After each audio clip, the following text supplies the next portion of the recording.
President Trump, there was a lot of concern about this during the campaign. A question that only works today. Are you a dictator on day one?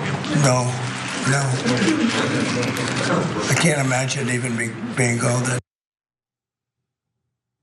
But is he a dictator in 100 days? Well, most Americans believe that yes, he is, or he's trying to be, or he's not helping his case by giving Pete Hegseth and Pam Bondi the green light in determining how the military can be used in domestic policing. You heard that right. Don't worry, Cenk, I will get to you in a second. But first, I want to give a little bit more context for this order that Trump implemented yesterday. In an executive order titled Strengthening and Unleashing America's Law Enforcement to Pursue Criminals and Protect Innocent Civilians, Trump issued several directives, including the establishment of a legal defense mechanism for law enforcement officers and a crackdown on state and local officials who willfully and unlawfully direct the obstruction of criminal law, including by directly and unlawfully prohibiting law enforcement officers from carrying out duties. But that's just the beginning. Cenk, where could we possibly realistically be headed with any of this? So the militarization of police was already a problem before Trump, but now he's setting up this insane situation where the military might get into conflicts with local and state police. What are we doing here? So during the campaign trail, Trump disavowed Project 2025 because it's very unpopular. Why? Because it had all these radical proposals. And now he's going even beyond Project 2025. And he ran on, hey, let's control the border and let's control inflation. He got votes based on that. And then he did what we all feared and what I talked about all the time before the election. He went in an authoritarian direction, constantly breaking everything in his path, constantly pushing the limits of what he can get away with constitutionally. And now he wants to send the military in, what, to occupy us, the US citizens? We don't need to be occupied. And we don't need our military and our cops fighting one another. So that's why it's not gonna be surprising. Well, look, I say it's not surprising that the poll we're gonna share with you on that huge number of people who think that he's actually a dictator now. But still the number was so high, it was shocking. And this is only a couple of months after he just got elected and won the popular vote. He could not be on a more disastrous path if he tried. So let's tell you more about how he wants to militarize this country and the reaction of the American people, and then we'll come back and talk about it. Yeah, so as we alluded to earlier, the order also gives even more power to Defense Secretary Pete Hegseth and Attorney General Pam Bondi, allowing them to determine how military and national security assets can effectively be utilized to prevent crime. So it says, within 90 days of the date of this order, the Attorney General and the Secretary of Defense, in consultation with the Secretary of Homeland Security and the heads of agencies as appropriate, shall increase the provision of excess military and national security assets in local jurisdictions to assist state and local law enforcement. So it's not clear what assets they mean or what equipment is going to be available. However, past programs similar to this included police departments getting everything from armored vehicles and tactical equipment and surveillance tech. So here's some more. Within 90 days of the date of this order, the Secretary of Defense, in coordination with the Attorney General, shall determine how military and national security assets, training, non-lethal capabilities, and personnel can most effectively be utilized to prevent crime. And as you can expect, people are terrified by all of this. As political scientist Joe Monfort writes on X, it's truly terrifying executive order from DJT. All local law enforcement will now use aggressive tactics to police cities. And when they break the law, those big law firms who caved will represent them pro bono. Martial law is starting.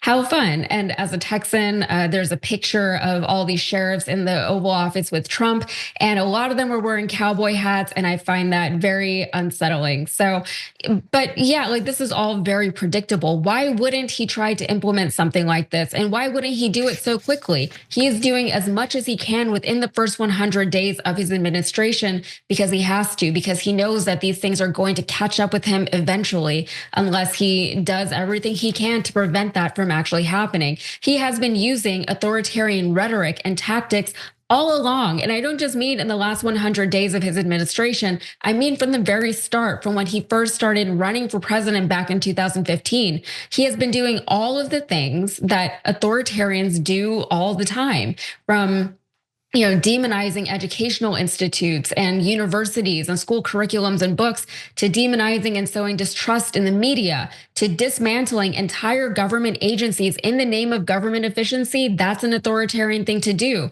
To weaponizing the economy and manipulating the markets, to telling Americans that he alone can fix their problems because he's the chosen one. And now he is otherizing an entire group of people, saying they're the ones to blame for your problems. And he's slowly and consistently expanding the definition of people who belong to that group, declaring them to be terrorists, and then using that designation to justify all kinds of unconstitutional behavior. Of course, martial law is on the table. It has always been on the table. It was always just a matter of time before we got to this point. So a dictator, wannabe or not, needs to control the masses above all else, especially once those masses start to turn on him. And as Cenk said, we are actually going to look at some polling numbers that reflect that in just a little bit. But at this point, I mean, the only reason that Trump can safely say he isn't a dictator is because he was elected in a democratic election, even though there's evidence to suggest otherwise. But as far as we know, he was duly elected the president. The thing his followers don't seem to understand, because they don't really seem to study history, is that plenty of dictators throughout history were democratically elected into position initially before they became dictatorial, before they started dismantling the government from within. And they're able to justify all of their actions by saying, well, this is what the people wanted because they voted for me. What is different about what Trump is doing right now? And what is different from everything he has done so far in this presidency and everything he said since he started running for office back in 2015? Cenk, what do you make of this? Yeah, so look, was he elected in 2016 and 2024 in a fair and square elections? Yes, he was. And so does that mean that by definition that means he can't be authoritarian? No, it means he was elected through a democracy.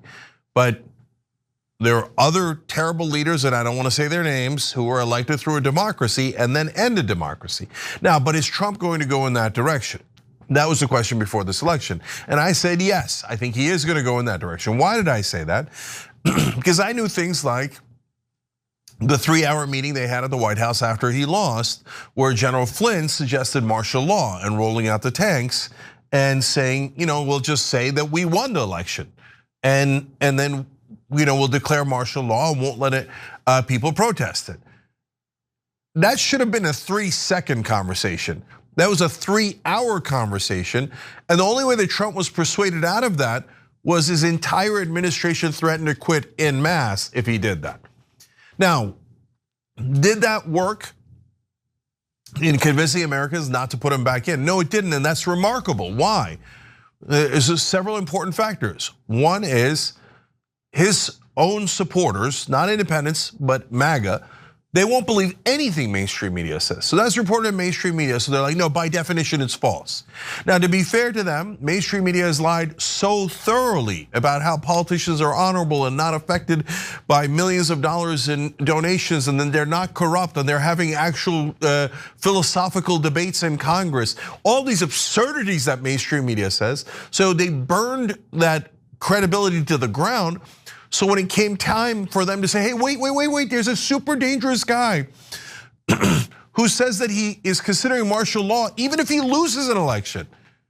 They didn't believe them because they'd cry wolf too many times, right? But it was true when his chief of staff went into his office and said they're saying hang Mike Pence as they're breaking into the Capitol building. They're gonna murder your own vice president. And Trump said he deserved it. That should have been an enormous issue. But mainstream media had no credibility, so the voters didn't believe them. And it wasn't just MAGA in that case. It was also partly independents. And did Democrats talked a big game about, democracy, democracy. Meanwhile, they ran a guy, he's gonna end democracy. But we're running someone who's senile and can't complete a sentence. But we're pretending that this is the most important election of our lifetime, even though we're throwing it. We don't even care about winning. We're literally running someone in mental decline because we're so indifferent to winning this election. But trust us, he's gonna end democracy. Well, they didn't trust you. I tell you all that, and there's 1,000 other things to say about it as to why Trump won when all of these tendencies were obvious. After he lost the last time, he said, let's terminate the Constitution. How much clearer could he have been? So now he gets into office and he was popular, he won the popular vote, and the Democratic Party is pathetic for losing to this guy twice. Pathetic, absolutely pathetic. And what was the only thing they had propping them up? Nope, we tell everybody in media, okay, you must support the Democrats. You have no choice, they're never gonna deliver for you, and they don't have to deliver for you. They don't ever have to do anything for you. Bow your head and vote against Trump. Well, that was a terrible strategy. That was not gonna work. And so instead, we got Trump, and then he comes in and could have been super popular. He won all 7 swing states. He closed down the border, and then what did he do? He did what he always does. He wants to be a dictator. The question is whether he can muster up enough power to do that, or whether the poll numbers and the media, et cetera, and in this case, I mean independent media, et cetera, will be able to push back enough to stop him. And I think the answer is yes. I know a lot of people think the answer is no, but no, I believe we are strong enough as a country. And then enough people will unite to push back and say, no, we're not going to let you be a dictator, even though it's super obvious you want to be one. Talking about martial law, talking about a 3rd term, talking about sending American citizens to a dungeon in El Salvador if you criticize Trump or Israel. All of this is an absurdity. So they finally asked this poll, which is an amazing poll to ask about any president. Well, I'll do it here in this case. Yes, let's go to graphic 5. Axios says, share who say they agree that President Trump is a dangerous dictator whose power should be limited before he destroys American democracy. I mean, that is a loaded question. That is a super harsh question. A dictator who wants to destroy democracy. For any given president, that should never rise above 3 or 4%, right? 52%. 52% of Americans say yes, he's a dangerous dictator now, who's trying to destroy democracy now.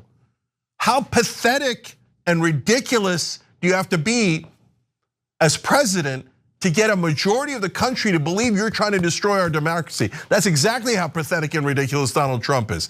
But look at the numbers here, yes. 87% of Democrats, that's not surprising. 56% of independents think he's a dangerous dictator who's trying to destroy democracy. 56% of independents, that the Republicans are gonna get hurt so bad in these midterms. And then even 17% of Republicans. By the way, and I would say to my friends on the left, I believed in America. We're not talking about hardcore MAGA. I'm saying, will independents and some Republicans break off? Well, there they are, 56% of independents, only 100 days in, only 3 months into his administration, 17% of Republicans are already pulling the chute going, he's a dictator. I'm worried about him, he's trying to destroy democracy. 17% of Republicans. Okay, one last one is the race and ethnicity. Look, not surprising about a lot of these groups, although remember, Latinos voted for Trump. Now 63% of them think he's a dictator. Only 3 months in, that's amazing. But then look at that last one. 45% of white voters think that he's a dictator and wants to destroy democracy.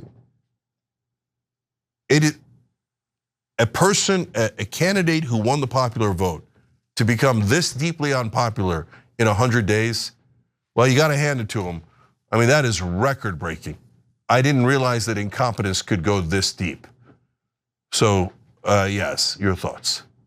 Yeah, It's not like people didn't see this coming. It's not like we haven't been calling stuff like this out long before we even got to this point on shows just like this one. And I know, Cenk, that you don't like to say I told you so, and I don't want to go there either, but it's one of those things where no one is happy now that we are where we are or that we were right about any of this. It's just sad because had things gotten better when we first said things are going in a direction, then we would have been fighting allegations that we were overreacting the whole time. But now here we are. A lot of what people expected or predicted was going to start happening is happening, but it all happened so slowly. We're like the frog in the boiling hot water, right? Everything is getting like progressively a little bit worse. Then we get used to it. Then we deal. Then things get a little bit worse and then we deal with it and things go back to normal. And we all just kind of retreat back into our own little bubbles where we can pretend that everything is okay. We can just shut off social media, turn off the news and pretend that what's happening out there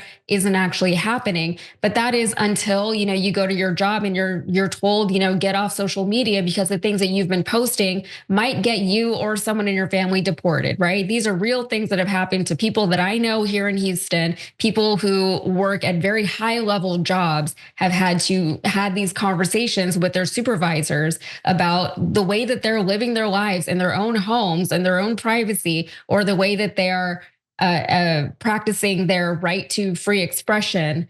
Those things can now get them in trouble. And these are just American citizens, right? People who otherwise wouldn't have had to worry about a lot of these things.